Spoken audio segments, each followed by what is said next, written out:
आज 4 रियासतों के इंतखाब के नतीजे का दिन है, जिसे 2024 के लोकसभा का सेमीफाइनल भी कहा जा रहा है। तो आज मध्य प्रदेश, राजस्थान, छत्तीसगढ़ और तेलंगाना असेंबली इंतखाबात के वोटों की गिनती शुरू होने वाली है, जिसके साथ ही उन सवालों के जवाब भी मिल जाएंगे जिसका इंतजार वोटिंग खत्म होने के बाद पिछले 3 दिनों से सभी को है। बिल्कुल, जैसे कि किस पार्टी को कितनी सीटें मिल रही हैं, बड़ी सीटों का हाल क्या रहने वाला है, जनता का रुख सरकार के साथ कैसा रहने वाला है या फिर आवाम बदलाव के मूड में है।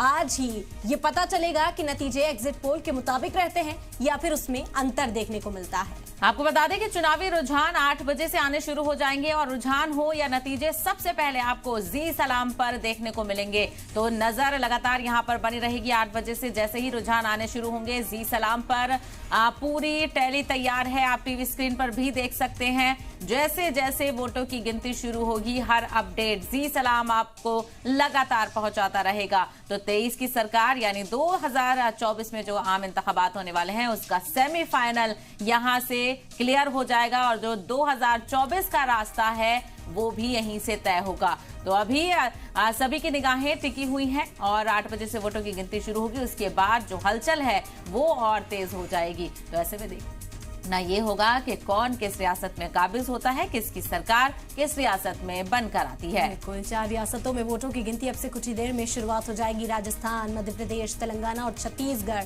आखिर ऊंट किस करवट बैठता है, क्योंकि जो तैयारी है वो बहुत जोर शोर से की गई। इंतखाबी तशहीर के दौरान पूरा जोर, पूरा दमखम लगाते हुए तमाम सियासी लीडरान नजर आए थे और इसी वजह से कहा जा रहा है कि क्या तब्दीली के मूड में जनता नजर आएगी। क्योंकि राजस्थान की बात की जाए तो वहां पर रिवाज है, हर 5 साल में सरकार बदलती है। हालांकि कांग्रेस के दावे हैं कि इस बार रिवाज जो है वो बदलता हुआ नजर आएगा, सरकार नहीं बदलेगी, सत्ता की कुर्सी पर काबिज होंगे। साथ ही साथ मध्य प्रदेश की बात की जाए तो वहां पर भी टक्कर जो है वो कड़ी नजर आती है सहवा, और इसी वजह से हम कह रहे हैं कि लगातार नजर इस पर बनाए रहेंगे। रुझान हो या नतीजे सबसे पहले अपने नाजरीन तक पहुंचाने का जो हदफ है वो आज जी सलाम ने कर लिया है और इसी वजह से तमाम नाजरीन से ये दरखास्त कि लगातार नजरें बनाए रहे, क्योंकि राजस्थान, मध्य प्रदेश, छत्तीसगढ़ और तेलंगाना मुकाबला हर तरफ कड़ा है और एक एक खबर, एक एक अपडेट आज का आप तक पहुंचाते रहेंगे। बिल्कुल, और लगातार मैं और इरम आपके साथ बने रहेंगे। दोपहर तक सारे रुझानों की जो तस्वीर है वो यहां पर साफ हो जाएगी। एक बार आपको